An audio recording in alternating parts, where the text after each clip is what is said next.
Saudações a todas e todos. Hoje eu gostaria de falar rapidamente sobre um teste chamado teste de associação implícita.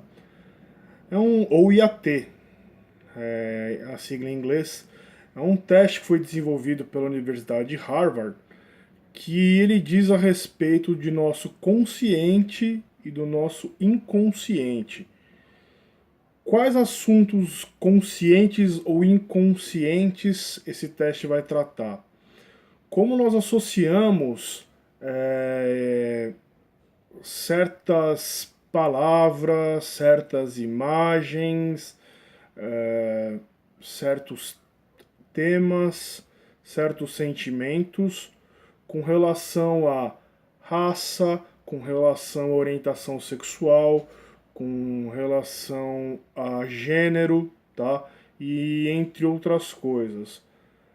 O mais comum que eu vi desses testes, o que eu realizei também, foi com relação à orientação sexual, para saber se você se você é homofóbico, se você é uma pessoa que é mais tolerante, e tem um outro que é a respeito de racismo, tá? Eu fiz esses dois.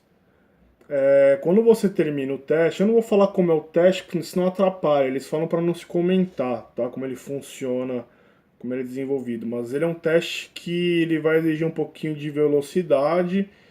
Você não pode ficar pensando muito, é o que vem à mente, né? Você tem que ser rápido, porque aí mostra que é o seu inconsciente agindo também.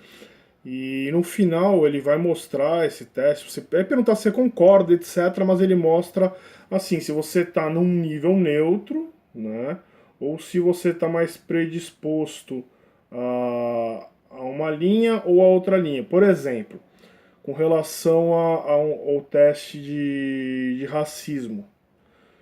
Então, o resultado final, ou se você é uma pessoa neutra, ou se você tem três gradações para cima, né? Se você tem uma aceitação maior, né? Se você tem uma postura de simpatizar e de ter uma empatia maior pelos negros, ou se, pelo contrário, tem três categorias para baixo, se você tem uma empatia maior pelas questões dos brancos, tá? O meu acho que acabou dando bastante para cima, tá? Pro dos negros. Depois também tem o de orientação sexual, para ver se você é homofóbico ou não. Não que necessariamente te defina como homofóbico ou como racista, tá? Isso é interessante que você faça o teste e você faça uma autoanálise sobre isso. O... Com relação à orientação sexual, o meu também deu uma empatia média, né? Nível 2 ali para questão dos homossexuais e tal. E para baixo significa que você não gosta, não tem muita tolerância, enfim. Eu não lembro direito, faz um tempinho que eu fiz, mas eu estava lendo algumas coisas sobre esse teste de associação implícita.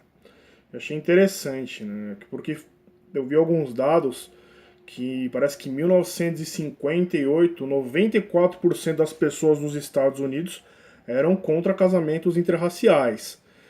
Já em 2011 ou 2013, não me lembro, esse número de 94% que eram contra caiu para 11%. É bastante gente ainda, mas a gente já nota uma queda expressiva. E no Brasil, a gente fala que a gente é uma sociedade miscigenada e etc. Miscigenação é um assunto bastante complicado que tem que ser tratado com um pouquinho de estudo e cautela, tá? Mas no caso do Brasil, eu estava vendo que os casamentos interraciais, né? Então, assim, a gente vê que 75% dos brancos casam-se com brancos. 69% dos pardos se casam com pardos e 50% dos negros acabam se casando com negros, tá? O que eu vi, por incrível que pareça, achei até me surpreendeu, que foi o que as pessoas, né, que se consideram, os homens que se consideram amarelos, são os que mais casam com outras raças, tá? Com outras etnias, com brancas, negros, pardas, amarelas também, tá? Eu acho isso engraçado porque eu sou descendente oriental e apesar de não ter seguido uma educação tão rígida e não ter tido essa coisa tão preconceituosa que algumas famílias orientais têm, de manter a linhagem e essas coisas que se sabe que tem. É uma coisa mais antiga, talvez hoje não tenha tanto, né? De que os pais, avós querem que os netos, os filhos se casem com uma oriental, né? Ou com um oriental no caso da mulher, enfim.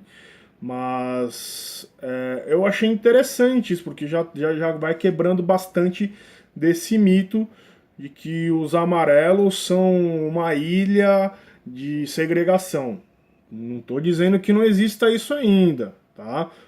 Bom, mas eu vou deixar aqui embaixo na descrição o link da Universidade de Harvard, onde tem o teste, tá? Tá em português. E se interessar vocês, façam. Não dá para fazer no celular, tá, gente? Tem que fazer num computador, num notebook, tá? Porque você tem que usar algumas letras lá, enfim, umas setinhas não consegue fazer pelo celular. E depois que vocês fizerem, se quiserem comentar os resultados, seria muito interessante. Ok? Bom, vou ficando por aqui. Ficou mais longo do que eu esperava o vídeo. Nunca consigo fazer um vídeo muito curto, mas enfim. Bom, pessoal, tchau, tchau. Até a próxima.